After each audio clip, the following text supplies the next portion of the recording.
Good morning. I would like to thank the Georgetown Law Human Rights Institute for centering this year's Samuel Dash Conference on Haiti. Thank you, Elisa Massimino, for this invitation, knowing in advance that it would have to be presented virtually. I'm coming to you this morning from our campus auditorium at UNIFA, the university that President Aristide founded in 2002, located in Tabar, just outside the capital of Port-au-Prince. A special thanks to Brian Concannon, co-founder of the Institute for Justice and Democracy in Haiti, friend of over 25 years, colleague to the late Mario Joseph, that courageous defender of human rights in Haiti, so needed in this moment, of whom Brian spoke so eloquently. Your collaboration, Brian, with the Georgetown Law School brings this important legal and moral issue of reparations for Haiti to a new generation of law students. It empowers them to join the global movement for reparations for all formerly enslaved and colonized people. Since November 11th, travel to and from Haiti has become difficult. A shooting at the capital's airport triggered an immediate ban by the U.S. government on all flights. Our border with the Dominican Republic has been closed for well over a year. International travel to and from Port-au-Prince involves either a 6 to 7 hour bus ride to Cape Haitian or a 40-minute helicopter shuttle that can run up to $2,500. From there, a local airline flies to Miami, but at a significantly increased ticket price. The country is facing an extraordinary situation. The capital and some of the provinces are under siege by heavily armed paramilitary forces. They are responsible for an untold number of killings, kidnappings, rapes, acts of arson, and pillage. Entire swaths of the city have been abandoned. Hospitals, schools, businesses destroyed. Families displaced from homes, living in makeshift settlements. A total upending of everyday life. Food production has plummeted while blocked roads prevent agricultural products from making it to market. Prices of basic staples have more than quadrupled, alarming signs that hunger and famine are rising. Access to basic services like education, healthcare, sanitation, fragile in the better times, are now practically non-existing in a growing number of areas. Cases of cholera are increasing, and given the uncertainty surrounding the fate of hundreds of thousands of Haitians living in the U.S., whose remittances are a lifeline for their families in Haiti, the situation looks to worsen. A legacy of 32 coups d'etats, the most recent in February 2002, a 32-year dictatorship, a repressive army, corruption, fraudulent elections, and foreign intervention has rendered Haiti's system of governance weak, resulting in the current predicament. A provisional presidential council unable to stabilize the country or restore security. 1,000 Kenyan police officers notwithstanding. I begin my remarks with the dire conditions on the ground as a necessary backdrop to today's discussion, to show the scope of the harm and the critical need for relief. First, I'll highlight the trajectory of the debt, as I have no doubt that the full history of this most quintessential of odious sovereign debts will be expertly recounted today. Then I'll share what mobilization for reparations was like in Haiti after April 7th, 2003, when President Aristide became the first president to request reparation and restitutions from France. A mobilization that went beyond the demand for monetary redress and was animated by a spirit to honor the sacrifices made by the country's founders and move towards national repair. And I'll close with reflections on how, despite the present national trauma, our UNIFA students maintain the ethos of this mobilization and the commitment to repair the nation. At the start of the Haitian Revolution in 1791, the population of enslaved Africans was estimated at about 500,000, while there were only about 30,000 Europeans on the island. To compensate for being so greatly outnumbered, colonial masters exerted unimaginable violence. At the price of this horror, Haiti was France's richest colony. Nearly 20% of the French population owed its livelihood to the trade in or the work of African enslaved peoples in Haiti. After their defeat in 1804, France was determined to recapture this wealth. In 1817, a French spy named Medina was arrested by Henri Christophe in possession of formal instructions outlining the intended consequences if Haiti did not submit to French authority. Blacks would be re-enslaved and the island purged of anyone who posed any danger to maintaining this order. The ordinance signed by King Charles X and presented to President Boyer was in exchange for formal recognition of Haiti's independence. In return, France demanded that Haiti pay 150 million gold francs and reduce by 50% the tariffs on all French imports. The indemnity was 10 times Haiti's then national budget. To make the first payment, Haiti was forced to take a loan from a French bank, hence the creation of a double debt. Boyer declared the indemnity a national debt payable by all Haitians, but in reality, new onerous taxes imposed on agricultural products, principally coffee, hit the paysans, poor farmers in the countryside, the hardest. A brutal rural code was enacted to maximize production by strictly controlling the lives of the paysans. Growing misery in the countryside prompted revolts in 1842 that resulted in some reforms and ultimately Boyer's fall. Although the code was rescinded in 1843, it laid the groundwork for enduring color and class divide akin to apartheid in Haiti. People outside the capital were called moun en dehors, literally people outside. Their birth certificates, like that of my husband, who was born in the South in 1953, was stamped with the word paysan, peasant. Compare the misery in 19th century rural Haiti to the documented boon to the French economy happening simultaneously and precisely as a result of the extortionary debt. Through the late 19th and early 20th century, there was unending political tumult as foreign loans were consolidated, refinanced, and reissued. Successive governments, many corrupt, attempted to meet payments. They failed, they were overthrown, exiled, and replaced. At one point, 80% of the government's resources went to debt service. The National Bank of Haiti, which was established in 1880, was in fact a for-profit, privately owned French bank created explicitly to control Haiti's finances to more effectively extract money from the economy.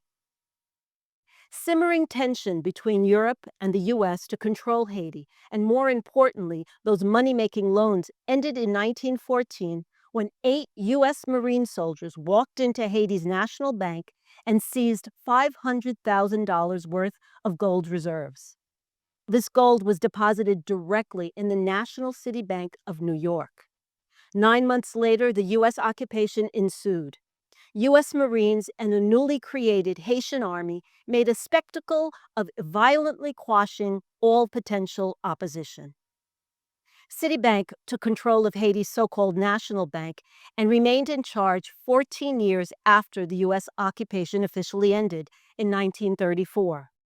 It made sure that Haiti paid every last penny of the 1825 indemnity and a succession of government loans, of little or no benefit to the government, but of great benefit to the American investors.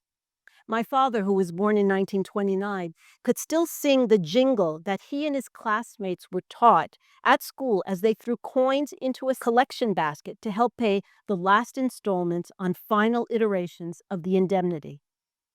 So that's a quick overview of the indemnity through to the early mid-20th century, when the remnants of the debt were finally paid. Without a doubt, before April 7, 2003, the story of the debt was common knowledge to Haitians. It was taught in school, and the story recounted across many kitchen tables in the Haitian diaspora, including mine. There was general consensus among Haitian scholars that the indemnity and the ensuing loans to pay had set Haiti on a course of financial crisis that was principal factor in its underdevelopment.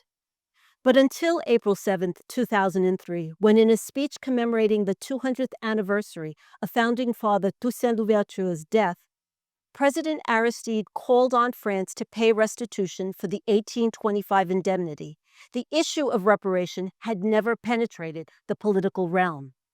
President Aristide entered the political realm in the 1980s. A former Catholic priest and an adherent to liberation theology, he was a leading figure of the democratic movement that ushered the end of the Duvalier dictatorship in 1986.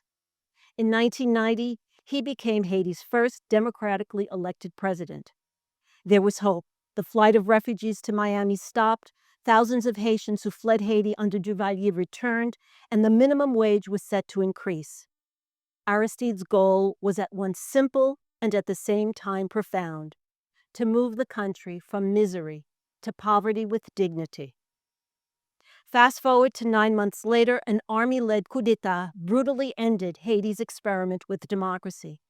Between 4,000 to 7,000 people were killed, tens of thousands forced to the high seas, 300,000 internally displaced, and countless more victims of illegal arrest and torture.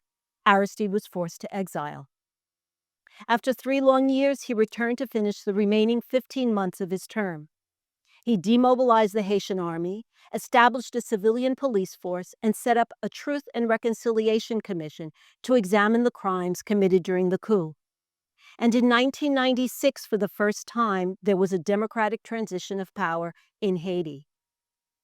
5 years later, President Aristide was reelected with over 90% of the vote, a clear mandate to continue the work begun in 1991.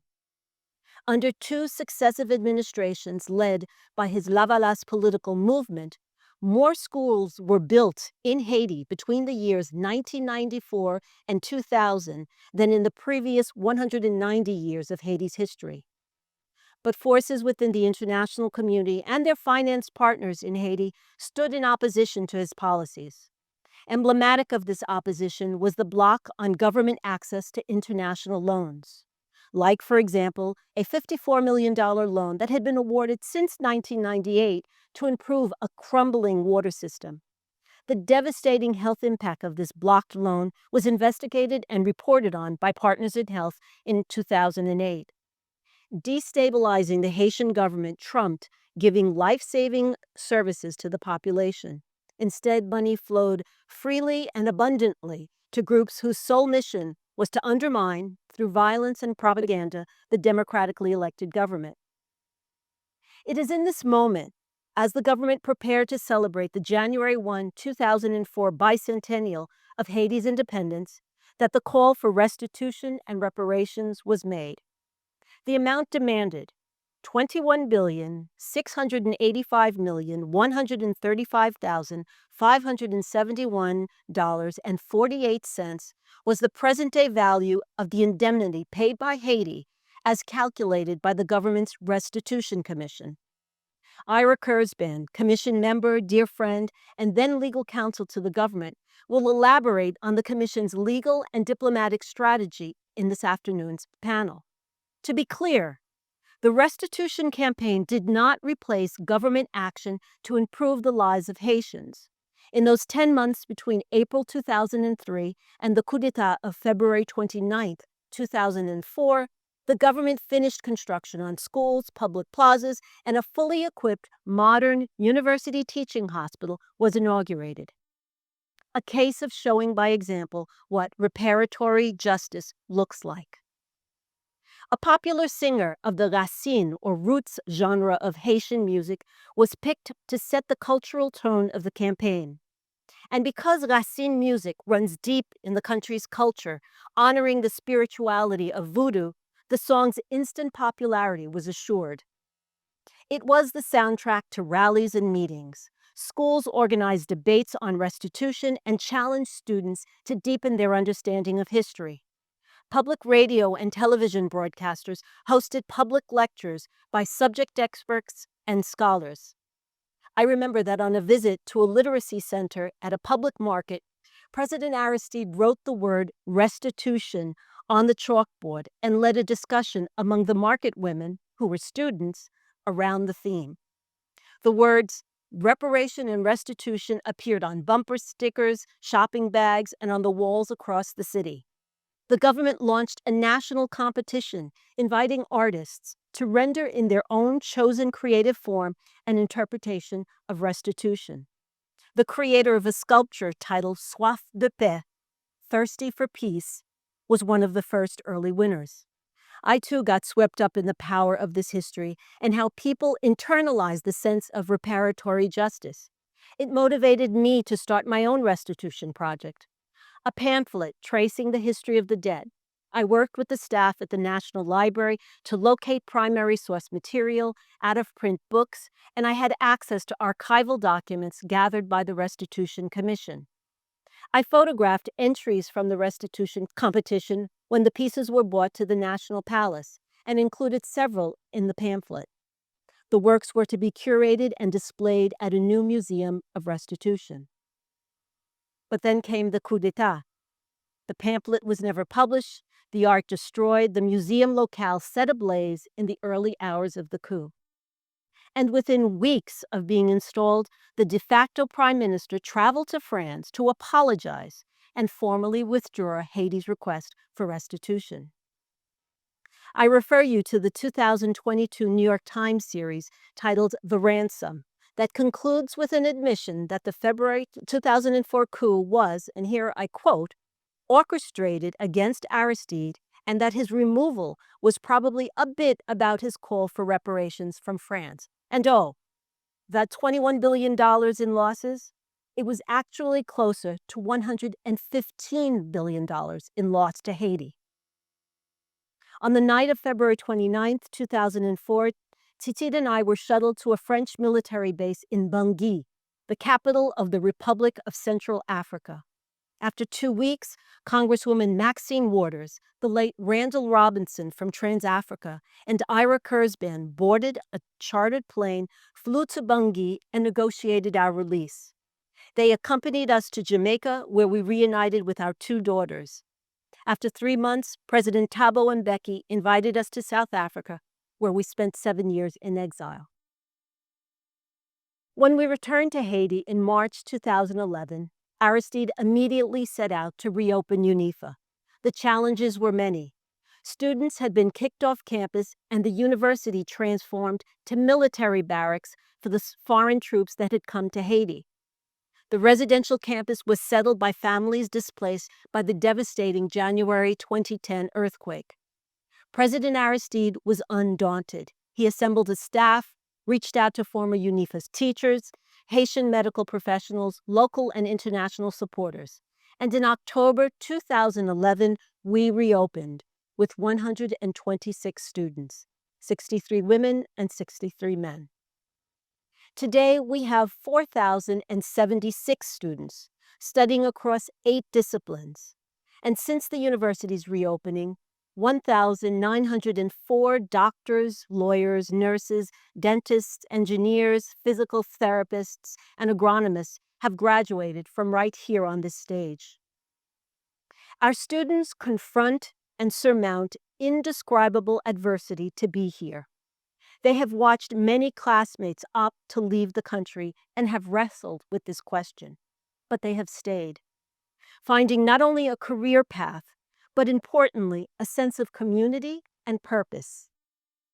Working together on group research projects, planting corn, raising chickens, and harvesting honey on our student farm, singing with the university choir, organizing mobile clinics and blood drives for the community, lecturing at area high schools, bringing medical relief to communities impacted by a deadly hurricane in the South, participating in our annual celebration of dignity.